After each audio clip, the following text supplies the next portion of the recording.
Well, good afternoon and welcome everyone to what I hope is going to be an hour of really interesting conversation about development partnerships. I'm joined here in the studio by Martin Taylor, who is the co-founder of Contact Guru. And online, we can see David Archer, who's the chief executive of Huck, and what Huck is, more of that later. But we're here talking about development partnerships today. There's always a conversation between providers and the NHS about partnership, but I do sense that in this particular case, you've kind of somehow managed to capture the essence of partnership, and you have worked very closely with the NHS. Let's start with how have you sort of approached this whole business of partnership? Yeah, well, for us, partnerships have always been really at the core of what we do. So as a technology company, where 3/4 of our headcount are engineers of one kind or another, inevitably we're going to need partnerships to get out into the wider world. And I think in healthcare, partnerships are absolutely even more important because the way we're applying our technology is necessarily somewhat alien to the coders in the building. So we need people like Huck, like David, to really translate our technology into usable healthcare solutions. David, what for you is the essence of partnership? How would you describe it? I think it goes back to our roots as an organisation and our constitution as a social enterprise and not-for-profit ethos that we're here to facilitate integration, partnership, and are constituted to do that. So we definitely can't do everything ourselves, but that sort of partnership approach of how we can be the glue to hold clinical services and operational services together and fuse that technology as an extra layer of glue has been sort of core to our foundations since 2007 when we were formed.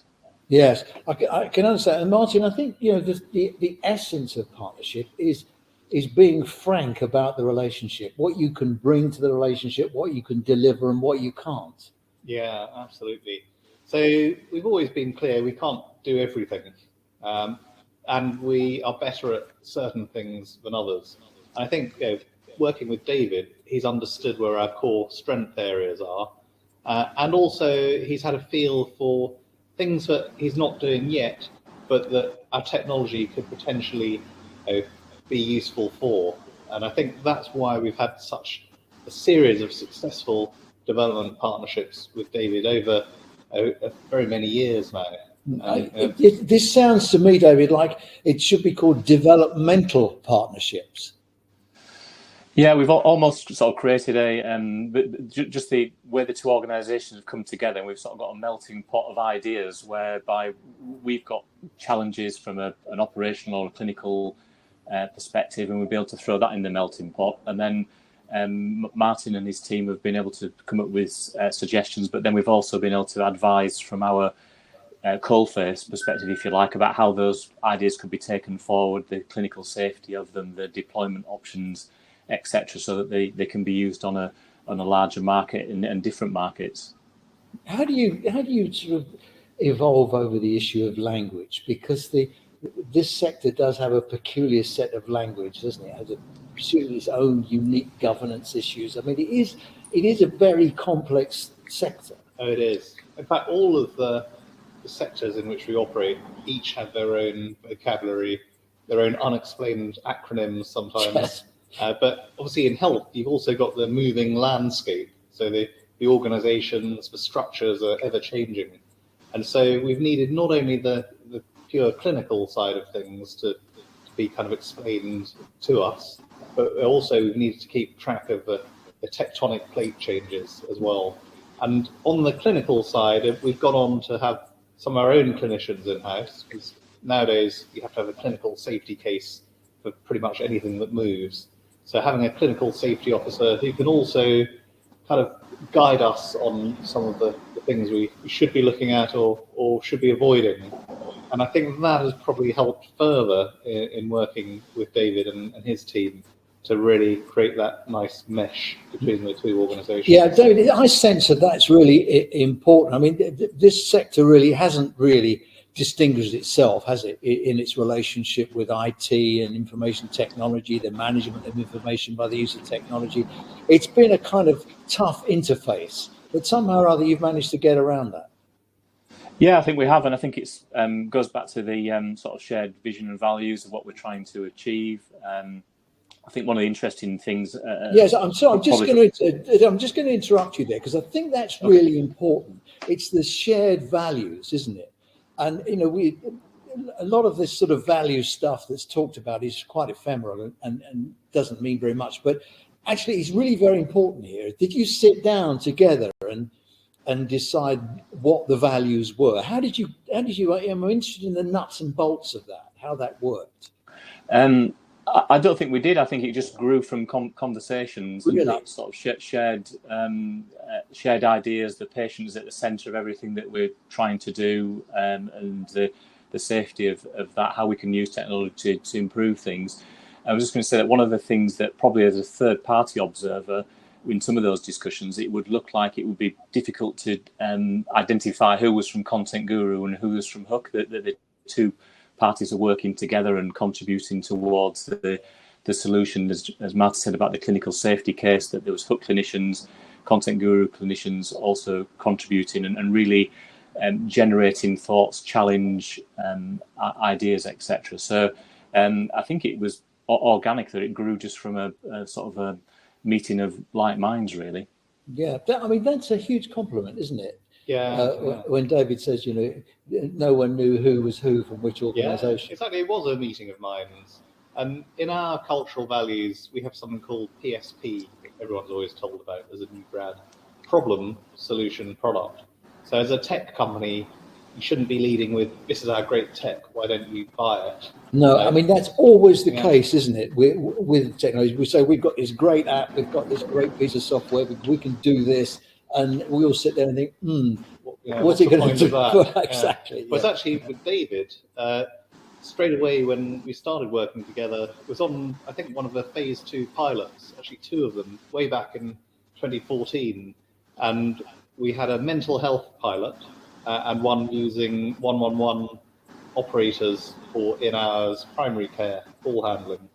And actually was working together around the table to get these things done in a very short time. In fact, the mental health one was the very first of the 30-odd phase 2 pilots nationally to get delivered live. Right. And it's actually that speed of movement and just mingling around a table, not either side of it, but really together. Yes. That set it apart. And you didn't come at this from a standing start, because you've got some very distinguished antecedents and clients already. We'll talk about that in a moment. But David, when you started this, what was the problem you wanted to solve? What was the idea? What was the ambition?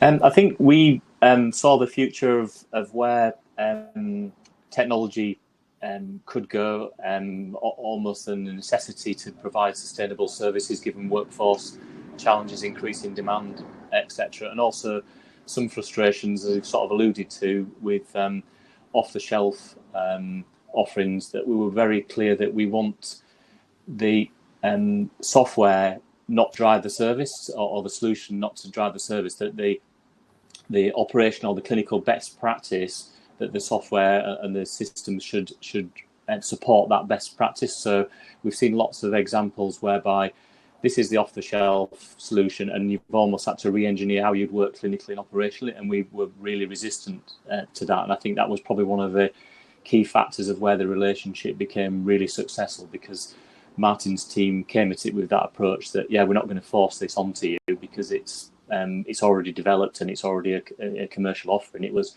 actually that acceptance that it might be okay for a different industry, but from a health perspective, it's got different requirements, it's got different safety valves, it's got different governance elements, and there was a real engagement to take that on board and really work with us on that. And that's sort of, I guess, one of the big foundations of where the relationship's grown from, that there's been that real commitment to develop bespoke industry-specific things that come from a platform of a wider industry, and now we've sort of grown together to adapt them, but making them fit for purpose rather than sort of take it or leave it, as we've seen with some other Yeah, I think vendors. that's really interesting that you went for bespoke rather than off the shelf. Well, okay, so Marty, just give us the top line. What does this do? Yeah. Well, we're essentially about providing HUC's contact center infrastructure, and it's contact center is a slightly trammeled term, but the contact between the service user and HUC and the urgent care environment in the area, and they live within HUC's East of England patch. So it's about managing those communications effectively, and we're doing it from our cloud. So we have this big cloud called Storm, and we have a big practice of contact center as a service, so cloud contact center. We do it for hundreds of large organizations, bits of government and so on.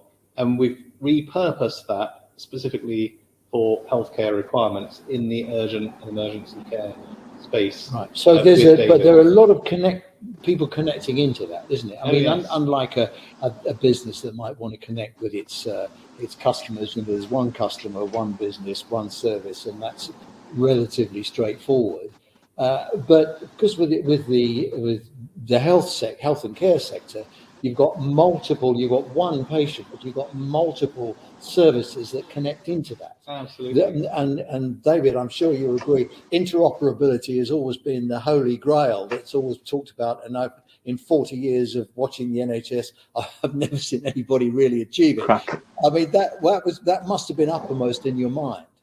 Yeah, I mean, interoperability and automation is key. We know that people are expensive, and certainly in clinicians, there's few and far them between. So how we can move information around, how we can automate things has been really key. And I think that's one of the value adds that we've achieved with Content Guru, that it's not just been the automation around the Storm platform. It's how it links in with other products and how we share information and really fuse the infrastructure to be an asset to the health economy. That's a really good phrase, David. Fusing the infrastructure. I mean, Martin, is it possible in plain English to explain how you did that and how you got everybody being able to talk to everybody else? Yeah, well, systems are all slightly different, but they all have ways in which they can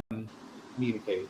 And we're lucky in that as a technology company, we've got a lot of different tools, so we can talk to read and write from different information systems simultaneously in different ways. So it may be that we've got a caller coming in, for example, and we're finding out who they are within an automated environment, perhaps using natural language processing in something, again, we've pioneered with HUC. We're opening a new case in Adastra, and then we're going to just put that case in front of the health advisor on a new screen.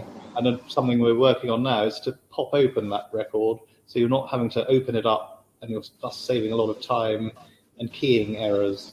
And again, maybe at the end of the call, where the Adastra system produces a post-event message, let's receive that message. Let's take out the parts of it that are relevant to the patient for their self-care advice and so on. Let's package that up, send that service user a text message. They can click through a link, which will take them to effectively a personalized mini web page of that health advice that the HUC health advisor has given them, thus saving, eventually, I hope, the health advisor from having to read out the health advice, so time saving. And for the service user, who might well be feeling ill, they might not remember all that was said, they've got a concise record of where they're meant to go, what the advice is, what the problem is, that they can refer to later, and might avoid them actually needing to call HUC back again and ask the same question. So if you've got access to those records and you can extract useful information from them, then repurpose that for whether it's a health advisor, or a clinician, or a service user, a patient's parent. That's our role, to kind of sit in the middle and do all of that. Did you get any pushback from the proprietary products that you were connecting with? Some are keener than others, certainly. But I think the important thing is, as David's model has now transitioned into being NHS England's single virtual contact centre. That's a pretty successful partnership. What we've done together has become the national template now. Then I think all of those, particularly workflow providers, have been very keen now to engage with us. I guess that's the direction of travel. They've got to, but that you must be very pleased with that, David. That you've gone from sort of fairly, not to be discourteous, but humble beginnings, if I can put it like that, now to a national footprint. Yeah, I mean, it's a credit to everybody within Content Guru and my own colleagues in Hook, as well as our sort of commissioners and other partners, of how that's relationships have developed and how we've moved forward. One of the key elements that we really want to move forward with, Martin's touched on natural language processing, but one of the criticisms we've seen with 111 is it's too generic and that it's sort of one size fits all, and we've been using telephony data and patient data, fuse them together through interoperability and some clever coding that allows us to identify a patient from their telephone number and to start to generate that move into a specific part of the service, so that you build on that bespoke idea that we move, rather than go through all the duplication of particular questions that the generic NHS 111 provides. Then we start to code it based on and route people based on their primary diagnosis. So palliative care patients. Yeah, I mean, that's really important, David, isn't it? Because one of the big criticisms of 111 was it was plodding through an algorithm, asking a whole load of questions that weren't really relevant. It was irritating for the patient who was looking for help. But by connecting up front with the patient, does that avoid a lot of that? Yeah, absolutely. The more we know about them before we treat them, the further we can personalise the journey. So within our wider contact centre practice, we always talk about mass personalisation. So the ability to deal That's with... a great phrase, isn't it? I must just say, mass personalisation. You heard it here first. That's a phrase really worth stealing, isn't it? Yeah, so the kind of individual treatment, but on a population-wide scale. Yes. I think that's what a kind of cloud infrastructure gives you. And everyone wants to be treated on a personal basis. Of course, yeah. Without it getting creepy. And I think in the health environment, dealing with an NHS-type organisation, people do trust their information is going to be handled responsibly, and they actually imagine that the NHS probably knows all this about them anyway. Yeah. So the faster we can get them to where they need to be, the more appropriate the questions we're asking them, and the fewer inappropriate questions we're bothering them with. Yes. The happier everybody is. And what about, Dave, what about governance issues? I mean, this is always the big thing, isn't it? How do you audit this? How do you do the governance?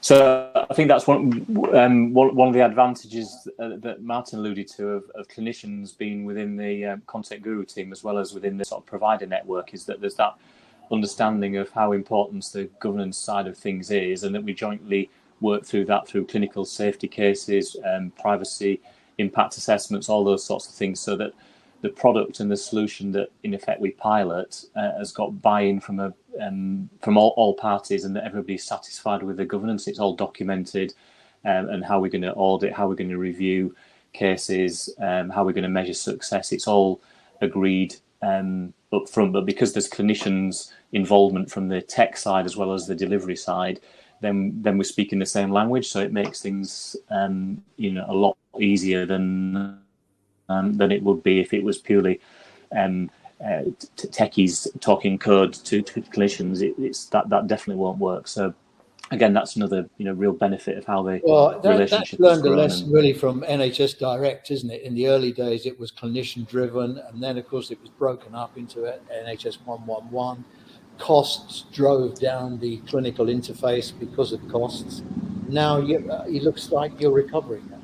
Yeah, definitely. You're never going to have enough clinicians, so we want to use them sparingly and wisely.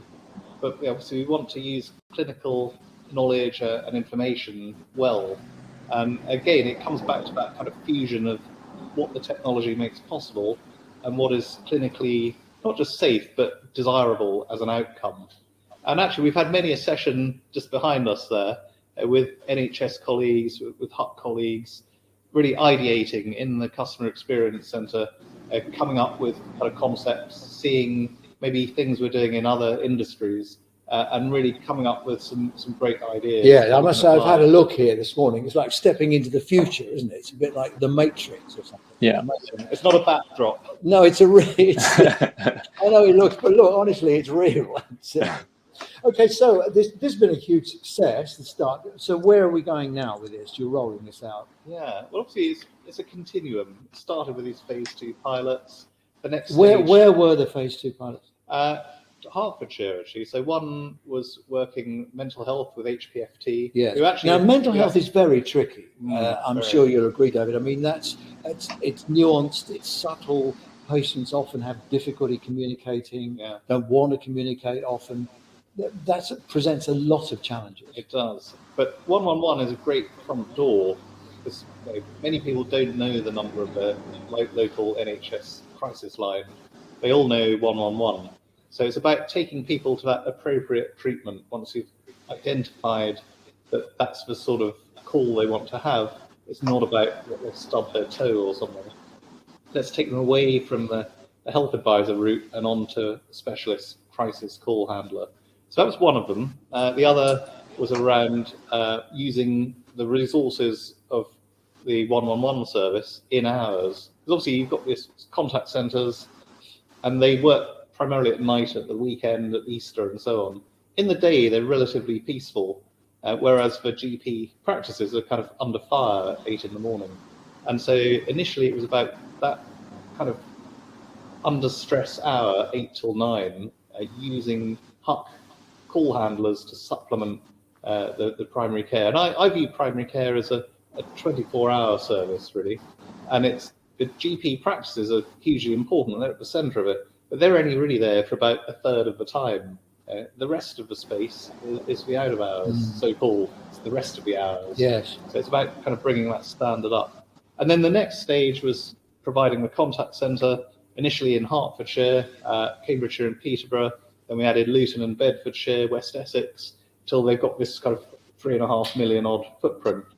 The next stage beyond there was things like we've heard on the automation side, the NLP, work we've been doing Just on say audit. NLP Sorry, language. natural language processing. Thank you. We're always guilty of unexplained acronyms in Yeah. tech, almost as bad as you healthcare people. And then audit. You put you two together and no one will ever understand anything anybody ever said. Yeah, at least for us. Yes. Stuff we've imported from our London Patient Relationship Manager PRM program, and again, hugely successful partnership with Healthy London Partners. And then things we innovated during the pandemic. So, well, I want to come on to the pandemic in a moment, if I may. If I may just break in and say, look, this is very interesting. Let's have a look. We've got about another half an hour left. If you've got a question, then just drop it in the Q&A or in the chat box, and it'll appear on my screen here, and I can ask the question for you. So don't end the session and think, oh gosh, I wish I'd asked that. So let's have your questions if you've got any. Before we get on to the pandemic, because I think there's some interesting stories there, I wanted to give people a flavour of who your other customers and clients were. It's a real mixed bag of very interesting people, including, I think you've done TV voting, which I don't know how that works, because everybody reaches for their phone at the same time. They all ring in within the same 30 seconds. How do you manage that? Well, that was kind of the start of our journey before we ever kind of came into view of health, was TV voting. So when Anton Deck put the number on the screen, if you're going back into the noughties, everyone dialed that number, would be dealing with hundreds of thousands of calls within seconds. Well, I watched the programme the other night. They're doing this thing, is this your house? And they give you 15 seconds to say, yes, I'm living in the street and that's my house. You must get bombed out. Exactly. It was a great training ground. We worked on Big Brother when that first launched, X Factor, Pop Idol, all of those big shows. And that was for you to learn, really, about handling capacity. What's it like to be on the end of a tidal wave? Yes. Absolutely. Yeah. So if you can not be knocked over by that tidal wave and not take the network down with you, you're probably pretty robust. And so that really gave us the credentials to think we could do this, but the same scale, but multi-tenanted, so that people like Huck could use it, not just people like BT, and then that we would make complex services available at that same scale. And if you think of what we're doing with Huck, these health services, they are really complex services, complex queuing. We're not just dealing with phone calls now, but it's other digital channels as well. It's things like video. So all of the complexity plus the scale. And so when we're dealing with, let's say something trivial like a vote, maybe you're only allowed to vote 3 times. At the 4th vote, we still have to recognize it's you to tell you you can't vote the 4th time, and that you won't be charged because we're using a network message to tell you that. We were the only people that could reliably sift out that 4th caller, as well as taking in entries on web and by SMS. Perhaps you could use the 4th call to give people health advice. Yeah, funnily enough. Public health messages. In Pakistan, will love it. Yeah. In Pakistan, I went to a talk at HIMSS in the States a few weeks ago.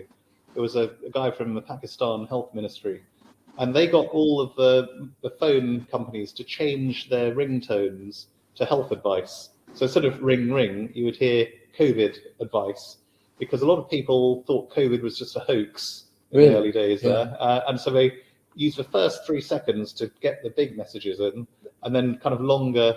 How interesting. So instead of listening to music, they can listen to health messages. I've got a question. Allah has given us a question.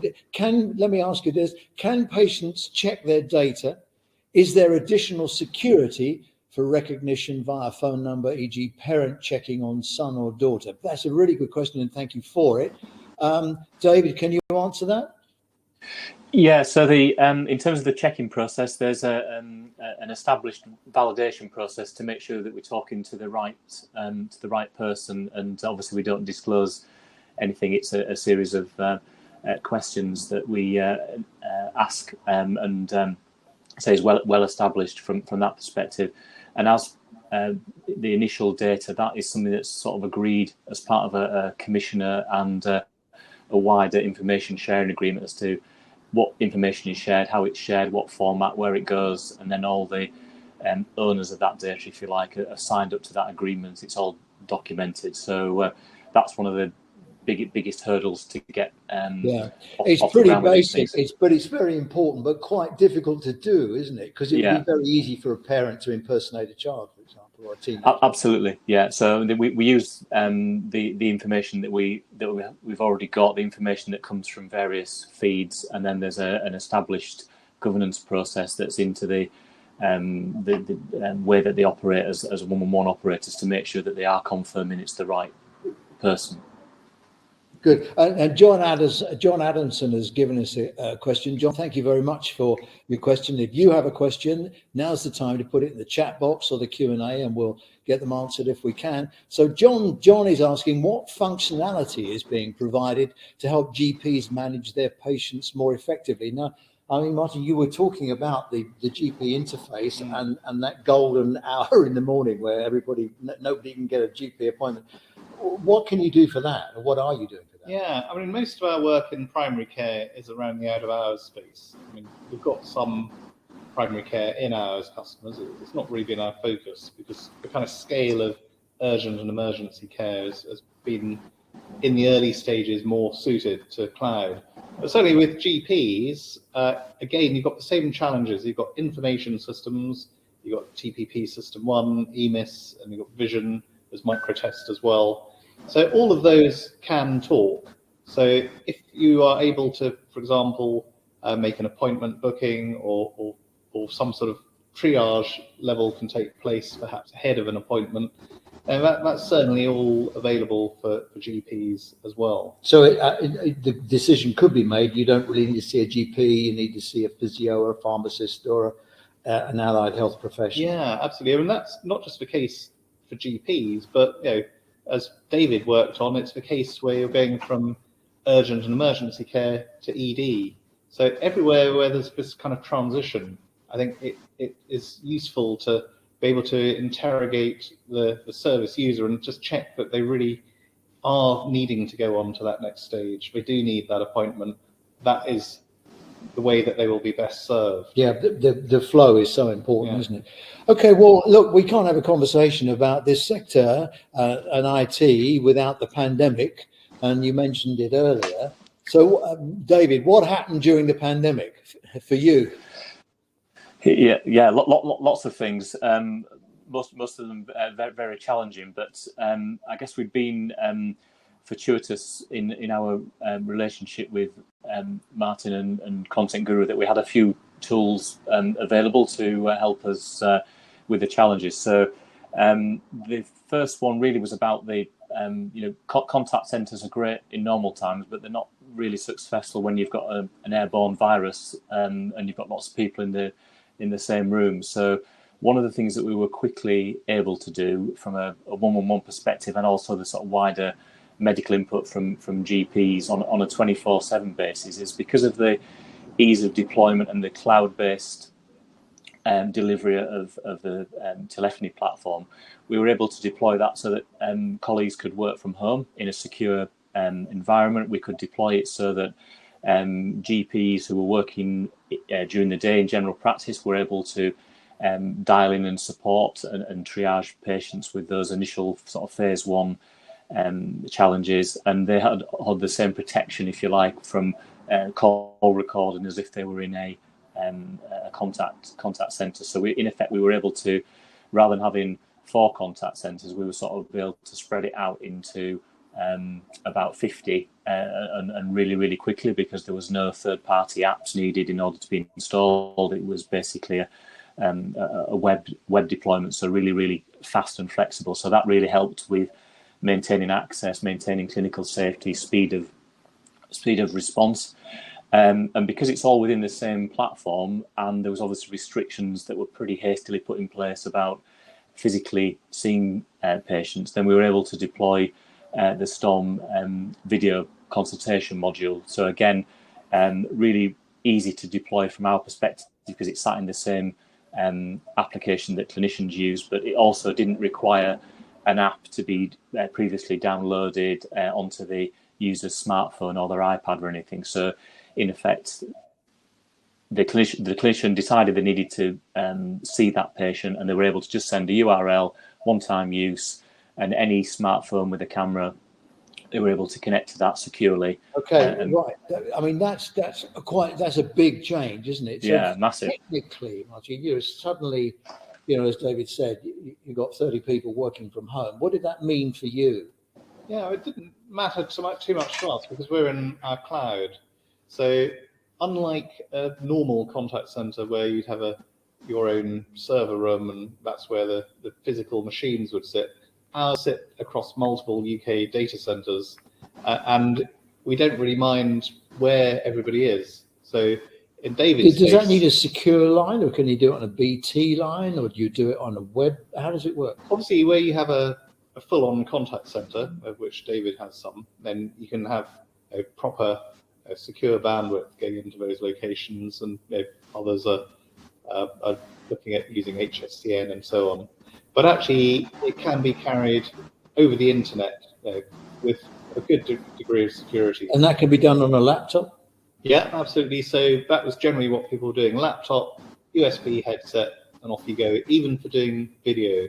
And if you think of a video, that is itself end-to-end encrypted.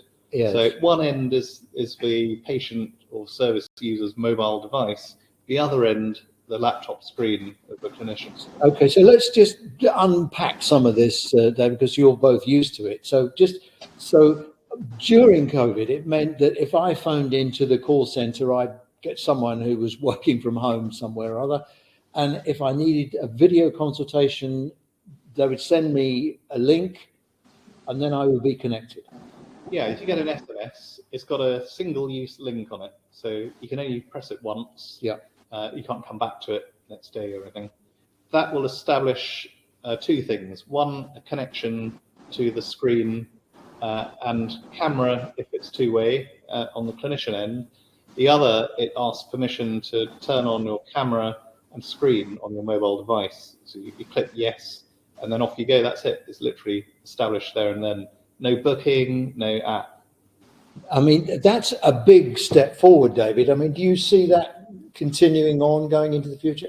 Yeah, I think it has. It has continued. So when we first deployed, it was basically telephone or video, or for those who were very clinically unwell, a home visit, and obviously that's moved.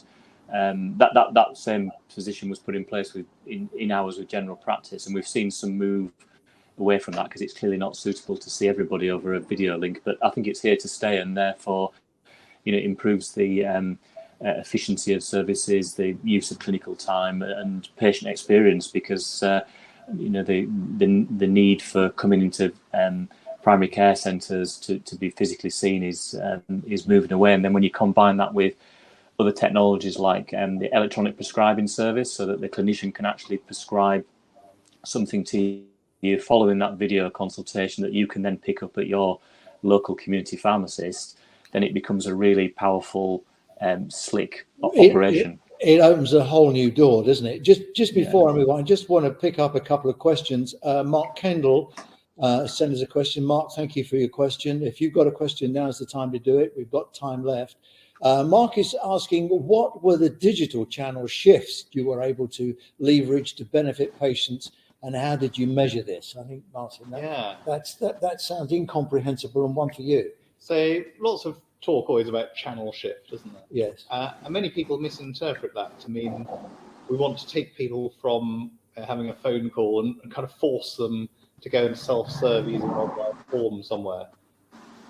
We don't really believe in forcing people to do anything. If you provide them with other more appropriate means of getting the outcome they want or the information they need, then that's worth a go. But as far back as about 2016, we worked with David on one of the early clinical decision support service self-triage pilots in Cambridge and Peterborough.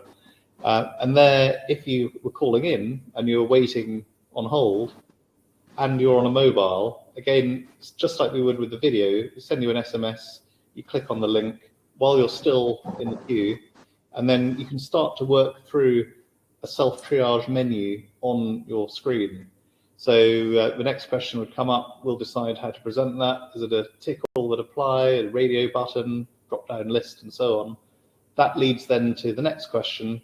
And then hopefully you've either fully or partially completed that journey, and we can pass on the probable dispositions and the Q&A journey with the call on the screen as it arrives. So that's a good use of digital there. It's not requiring people to move off. They can if they want, but it's adding a bit more value. And I think we're seeing we've got instant message chat. That's something you could easily apply.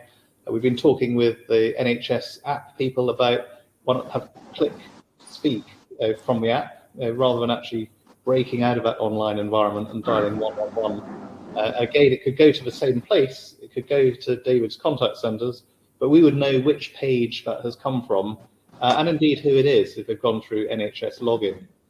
Social, obviously, not used much in health, but we've got all the social channels on the platform, from Twitter, Facebook, WhatsApp, TikTok we're doing at the moment with Instagram.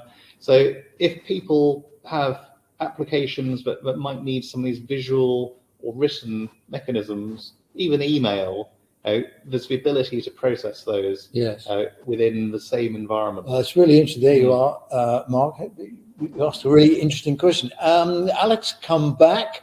Are you considering use of private 5G networks to address digital divide? Frankie, 5G. So obviously we have 3G, we've got 4G. It's 6G. 5G. Yeah, exactly. China, yes. I remember when the replacement for the airwave Tetra system was proposed, and it was exciting. It was going to be 4G. 4G was in the future. Yes. And now already we can have 5G. These are just different transmission mechanisms. A lot of what goes on is actually people's own Wi-Fi in the home environment at the patient service user end. They've got some BT broadband. They probably outgunned it during the pandemic, like I did, so they could watch Netflix and binge box sets. Yes. So that means that you've actually got a pretty decent data environment in most homes now, whether that's a home with a health advisor living in it, or a clinician or it's just a service user. So that's the primary mechanism. 4G, 5G, it improves the quality of, say, a video interaction.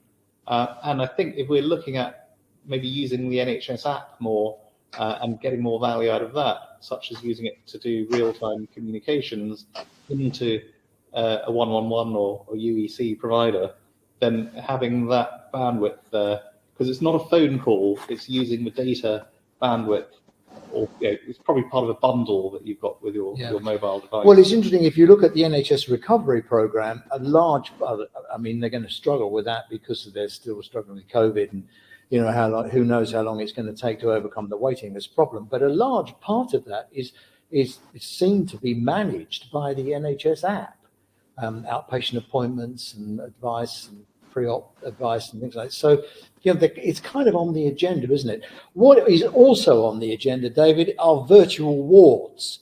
And it seems to me that this technology is right up that street. Yeah, I mean, it absolutely is. And I think some of the examples that we've got, which we're really proud of, with our work with, not just with Content Guru, but with Cambridge University Hospitals and the local CCG, is the virtual waiting room in Cambridge and Peterborough as an area where we have managed to expand the Storm platform and added some additional functionality. And we've now got a process whereby we've got secondary care ED consultants who are connected into the same platform, and they in effect perform a virtual ED consultation from with a clinician based in the hospital, but a patient based at home.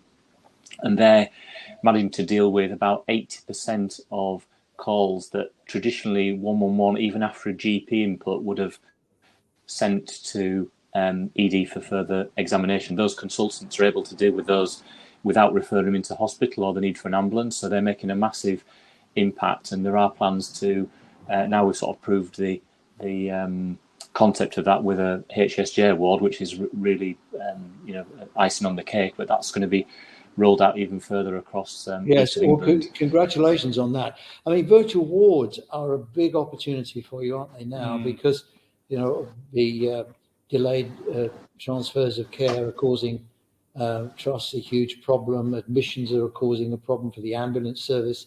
The trick is keeping people out of hospital, but doing it safely. That's absolutely. That's the bit that worries me about this. Yeah, obviously it worries everybody, and it's gone hand in hand with the ICS formations, of course. You've got some new structures and something new that they've got to do.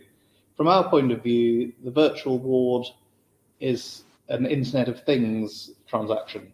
So just as with the power company, we're monitoring the smart meter outputs. So those are flowing into our system, and we're kind of making decisions about what to do with those for our power company customers. Similarly, there will be maybe somebody's been discharged into a virtual ward. Someone's gone round with a pack of stuff as a pulse ox, blood pressure meter, maybe some scales. Readings are coming in. We're identifying that those are within bounds for that particular patient, or they've gone out of bounds. And again, that's where the contact center comes in, the clinician making the decisions. And it might be a call goes out there, maybe they need to do a reading again. Okay, it's normal now, it was just a misreading. Or it could be that you need to dispatch somebody to actually go through the door. It could be a district nurse, some other sort of care provider. So I think there are quite a lot of systems need to come together to make an effective virtual ward, of which our technology bit is an important hub component, but it's only part of the mix. And we see virtual ward as the kind of one end of a continuum, which then goes to longer term remote patient monitoring. Because the virtual ward only lasts for 2 weeks.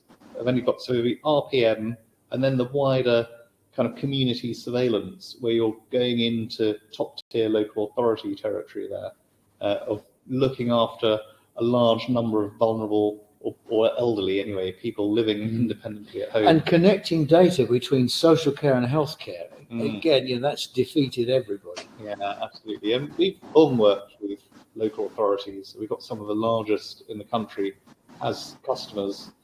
We've got some 60 or so in total. So someone within David's patch, we've already started thinking about how to join some of those dots, because the whole ICS thing is about joining the dots. It is. The integrated care organisations, as they're called. These are the next big thing. It's wending its way through the Westminster Gasworks at the moment. Hopefully, we'll get the bill to become an act and they'll be implemented. I mean, they're sort of there now, really. They just need some changes to the law so they can govern their own cash. Really, that's all it's about. But they're in sort of place now. And it just seems to me, as an NHS watcher for years, this is the last best opportunity we're going to have at some sort of integration, getting everybody around the table or taking advantage of the fact that everyone's there. And at the hub of that, the heart of that, has to be an integration of IT and the management of patients by the use of technology. I think we're kind of harnessing the wartime solidarity that we've gained during the through COVID pandemic. Exactly. And we've never Well, people have seen, haven't they? You've probably seen this, David. People during the pandemic, I remember Matthew Gall from NHSX wrote his famous memo that said, don't worry about GDPR and data, just use it sensibly. And guess what? Everybody did. And that's a legacy. We're kind of COVID custodians, aren't we now? Respecting the past, but taking the best of it into the future.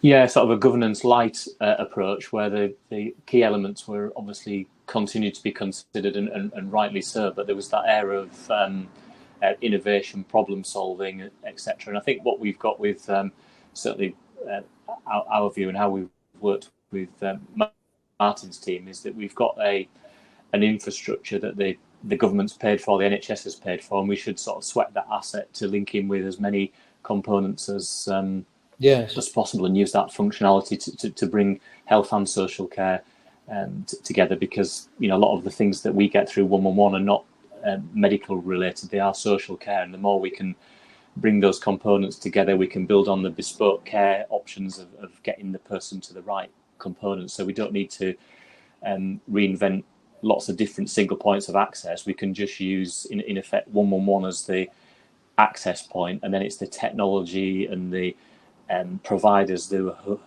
hung off that with the correct levels of governance to actually get the patient to the right point of care with the least amount of duplication. And if we can crack that, then we've got a chance, really. It is interesting. And Alla's come back into the chat, and she's made it might be a him or a her, I'm not sure. I hope apologies if I got that wrong. But Alice said, interesting, this is very interesting. Liverpool have piloted these so people can have kit and free access to protected Wi-Fi, deals with people that can't pay for Wi-Fi. Absolutely. This is quite interesting, isn't it? I mean, I don't want to stray into the politics of this, but I do remember a general election where a certain politician said as part of his manifesto, we're going to give everybody free Wi-Fi. And we all said, you're crazy. It's not so crazy now. Yeah, definitely. And actually, when I went over to the States to look at how they've been doing these hospital at home type scenarios, the best ones have typically delivered a hub that's got its own SIM in it. So it creates a Wi-Fi network that's totally separate from the one being used to play Fortnite upstairs. It's got provided with signal, the connection you need then to the wider network. So you're kind of taking it away from a dependency on the individual's own IT environment.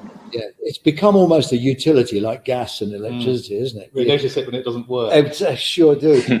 And David, I mean, there is always the question, isn't it? Well, what about people who can't manage the technology? What about people, I mean, typically people say older people who can't do technology. I'm not sure that's true as an older person myself, but it's often said. I mean, what are your thoughts around the equity of access to these technologies? I think we have to be mindful that it's not just a technology thing. We've also got barriers about whether English is a first language. We've got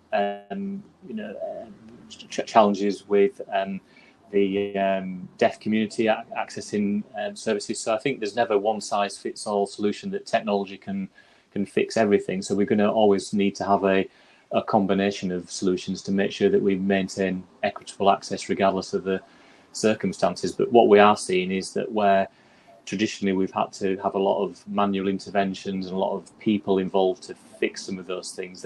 With the sort of growth of artificial intelligence, natural language processing, as we've talked about, then there is room to automate and improve that patient experience, so that in some ways patients might not realise that quite a lot of the techie phobe bit is actually being dealt with, and they're not even aware of that. Yes, I mean, English English not being the first language is a big problem, and I've seen it in hospitals, the translations that's required. But of course, now there's simultaneous translation, isn't there? I've got an app that I took on holiday to Italy, and I just say it, and my iPhone orders a drink. Yes, exactly. So we've of course been experimenting with those. So you could speak text, speech to text, renders it into text. Translation layer translates it in real time. Text to speech reads it out as speech again in a different language at the other end, and vice versa. So those are, of course, really interesting technologies. But also there are uses of chat, for example, instant messaging, where you're kind of taking out some of the moving parts and you're adjusting the translation layer, so that you can cut down on, in many cases, the need to go and get a specialist translator. And a lot of those same technologies you can apply for the D-Deaf community as well. So technology is sometimes the answer. In other cases, as David asserted there, it's about identifying who someone is and how best to treat them. And in other cases still, it's about siphoning off the majority of people to these really highly automated routes and leaving more human resource to deal with the rest of them. What's interesting is that this capacity issue that you cope with so easily, is that because you can expand the cloud for capacity and then shrink it when you're not using it? Is there that? As a service user, like a HUC, the cloud is just there, it's the cloud. We know we have to provision lots of capacity and data centers, but we look after all of that. So we had many instances during the pandemic where people really needed to call on that capacity. When furlough was introduced, the DWP, where we run the universal credit lines on the same contact center platform, they suddenly went up to the maximum of 10,000 in a queue. And normally their queue would be 50 to 100. So massive increase in queue. And in NHS London, where the 111 service took the brunt of the early pandemic, we had a 500% increase in call volume, 1,400% increase in overall call durations at the start of the pandemic. So the cloud acts as that kind of soak away, really, the buffer. And you can also, once people are in that cloud, start to take some of them to more automated means. So it's clear not everyone's going to be able to talk to somebody. So we know most of them are calling about the same thing. So let's get information. So you can screen them, layer them as you go. Fine, yeah. Sally Plummer's coming question. She said, "Apologies if I missed this. Had to dip off." That's very bad, Sally. You must watch us all the time. She says, "Does your tech platform interface with the patient shared care record?" Well, I think we all know the answer to that. Yeah. Well, we've never not been able to interface where there's willing. Yes. So yeah, we've done hundreds of integrations, many of them around the 111 space, Coordinate My Care, a neuro response, a My Brain Book of Patients Know Best.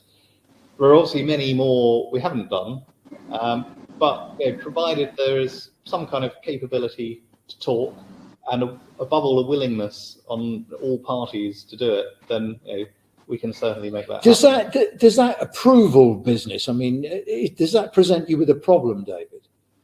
It can be quite challenging. Obviously, there's a big concern about the security of patient data and appropriate use. Yeah. It's really that's held back a lot of developments, hasn't it? Really. Yeah, it is a challenge for historical reasons, and but I guess what we've been able to do is present a sort of joint front to some of the skeptics that we need to convince about how we're going to do that, how we're going to assure them that things are safe. We do quite a lot of work with patient engagement, Health Watch, for example, to assure them about how it's going to be used, to educate them so that they can then brief patient groups and try and take out any concerns or noise that might be generated from those things, so that in effect we hit the ground running with those sides of things. But patient data is getting better, but it is a challenge. I think there's a greater public awareness of the value of the use of data now, and I think perhaps that's one of the good things that's come out of COVID, although there's been a lot of bad as well. I need to just to correct the record. Ala has come back and she tells me she is a she, so I'm sorry if I gave you a sex change operation. I apologise for that. We're coming up to the buffers of times. We've got 4 minutes left. I think we'll leave the last word with David. But Martin, how do you see the future? Yeah, the future, as someone once said, we're almost here, aren't we? Yeah, the future is, the present is only the sort of nearest most part of the future, as well as being the uppermost layer of the past. Yeah. So we're building on. It's worth saying that again. It is. Yes. I just thought of that. We'll transcribe that into something more eloquent. But yeah, we're already living in the near future now.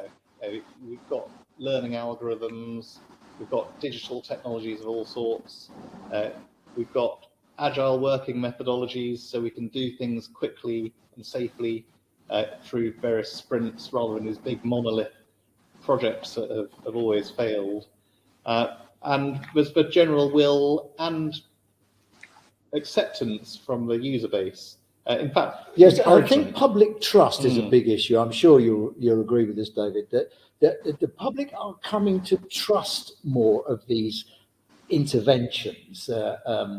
You go through these things. If you want to speak to somebody about this, press 1, 2. I mean, that's very tedious, but we're kind of getting used to that now. They can be done much better than they are being doing. And as you say, we get a whole load of patients that suddenly want to be seen all at once. If you can find a way of channeling them, totally, that they are content with. Yeah, that's the exactly. problem. Right. I see in the near future, you'll call 111, you'll say what it is you want, and we'll take you straight there. Yeah. The technologies to do that exist today. We're proving off a lot of them in our work with Huck. Yes. And I think we'll soon be at the point where people think it's safe not just to automate the module 0, but actually to let's just take all these interactive voice responses off the front end, all these announcements, or at least just have a couple that are perhaps regional, and then let's take them where they need to go. Yes. David, I've cut you short. You've got about 45 seconds. Yeah, I mean, it's I guess second what Martin said. We've got the ICSs, which will hopefully be the conduit for moving this integration agenda forward. As I said earlier, we don't need to reinvent the wheel. The technology platforms are already there. I think the next big challenge is obviously there's some reviews into the GMS contracts and general practice urgent care, yes, which accounts for millions of consultations, far more than 111 does, and how we use that technology to in effect provide a 365 general practice access points. And I think there's loads of ideas that we can do. I'm sure there is 8,000 GP practices, and they've all got more customers than they need. Well, listen, the last hour has flown by. I hope you've enjoyed it. My thanks to David Archer from Huck and our host here. What am I talking about? Yes, Martin. Yeah, I'm Martin. So, yes. I'm just thinking about where we were actually. Our host here, where are we? Basingstoke or Bracknell? We're in Bracknell. Okay. Similar to Basingstoke, but it's just down the road, isn't it? Well, listen, thank you for hosting us, and I hope you've enjoyed it. My name's Roy Lilly, and I hope to see you again soon. Thank you very much. Thank you.